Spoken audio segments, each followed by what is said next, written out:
Hi, welcome to my channel. I am Key and I'm your host.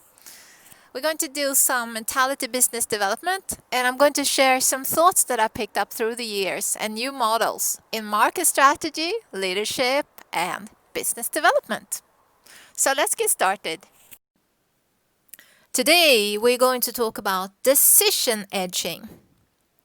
And what's that? Well, decision edging is your ability to make as good as possible decision. Well, not only a good decision, you'll have to make a smart decision, a winning decision.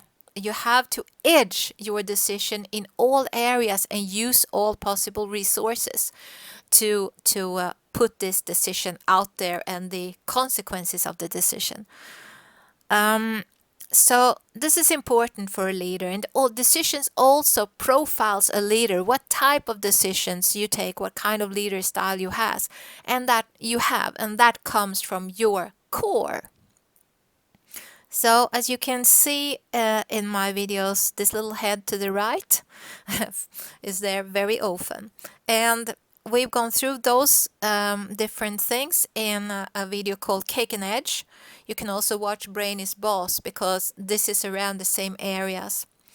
And this is important. The approaching mind, as you can see on the top, is your conscious mind. The mastermind is your subconscious mind. It's your core, which is also the base of mentality business development. The conscious mind is where you watch, you take in, you analyze, you can actively choose the meaning from each situation in life, and you can send it down to your mastermind, be it negative or positive. But that mind, the approaching mind, needs to be a gatekeeper and not let the negative things being thrown down in the mastermind. Because the mastermind is your core, your deeply rooted values that you carry since birth. And this is going to affect you heavily in how you make decisions. So if you throw a lot of crap down there and it starts to shape you based on that crap, well, it's going to send up to the approaching mind values and things that you use when you take a decision, and that will lower your ability of the outcome of the decision. So if you let external matters affect you negatively, it is going right back into your core and shapes you as a leader. So decision edging, I've already explained about. Programs, that's what in your mastermind, and you've been programmed since birth. And if you want to change your view or your way of thinking, you can change it right here, and it's doable. But it is kind of hard, but anybody can do it through repetition. You might not be able to see solutions in a clear way. You will be more unaware, most definitely, if you're not in control of your core, your mastermind. Consequences, analyze them and find out why the outcome is positive or negative.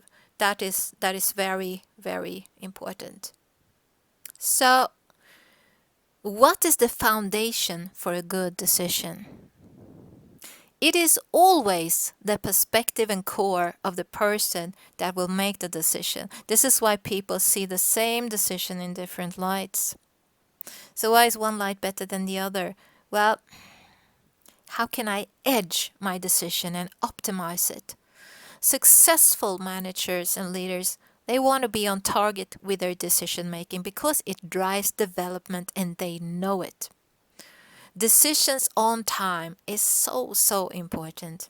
The way I see it, the best decision comes from a broad view, as broad as possible, because things happen fast in the surroundings and it will affect you locally. So you need to be much more open today than just a few years ago, because all development moves so much faster now, and some faster than the ray of light. Like tech, for instance. I love tech. It moves so fast and so much happens there. And that is actually faster than the ray of light. You have to completely let go of any fear or hesitation. You need to be completely open to anything in the surroundings. This all comes back to your mastermind, of course, and your programming. And it really gives you a profile as a leader. To be successful with your decisions, you need to learn how to read your surroundings and understand how to match towards upcoming scenarios that will appear. This makes you a difference. That makes the leader. That makes a difference between good and average managers. Those that can read the upcoming scenarios, and you can only do that if you don't fear them, and if you're open enough. Everybody thinks they're open, but you have to take a look at yourself if you want to develop something here. The more open-minded and fearless you are, the better you will do in market strategy and decision edging.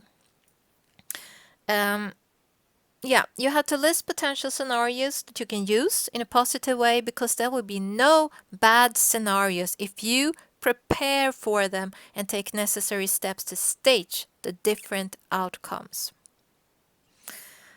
My favorite, the market guru Napoleon Hill, once said that there are no bad deals, just those that are not prepared. So be ready. Okay, to the left, to make a difference, you will have to. This is what I've listed here. Let go of fear. Fear limits your thinking and puts you in the back seat. The more you hesitate, the more that becomes your profile as a leader, and you can't get anybody to follow you.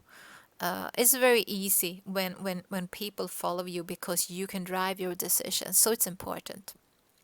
Create attitude flow. What's attitude flow? It is to keep a positive and extremely open channel between mastermind and the approaching mind. And the flow has to be open, but the approaching mind also has to be a gatekeeper to stop negativities from coming in. And that is where you can take active decision to let go of things that does not serve you. Use immaterial resources. Combine the brand with human resources. I mean, the brand is both material and immaterial resources. Together, a human is part of your brand just as much as something material, and put them to work together and to communicate in a united manner. Humans fill the brands with substance, and it sounds so like normal when I say it, but we really need to work on this. A great leader knows how to handle immaterial resources and really work on them. Scenario thinking. An open and fearless mind can also create potential scenarios on all levels and prepare for them, and even impact what is going on in a certain branch or market to force a scenario to happen, just by putting the right factors together, because such a brain can think about the unthinkable, and change is here to stay always. So prepare scenarios. It also builds self-confidence to prepare scenarios, because you know that if this happens, I will do this. If this happens, I will do this. And also to prepare for the unexpected. Well, if you expect different scenarios and outcomes, and you prepare for them, you can just list them and the action you will take and the potential outcome. Work on this. Work on signals in the markets. Knowing the gaps. Gaps are slowing down plans and development. You need to be open to understand all of them. You have to identify them in the chain, and you have to understand them. And that's gaps between new technique and end users. They're more obvious. But there are also gaps of mentality and attitudes in communication between groups that are very important to identify and to close, to speed up, let's say, time to market or what you want to do. So hit me up at my website, www.keysyourhost.com, and there will be more. I hope you enjoyed it. Thank you for listening. Bye. Did you like it? Oh, you can always hit me up at www.keysyourhost.com entrepreneurship.com. And also let me know what you think. And I'll see you there. Have a good day. Bye.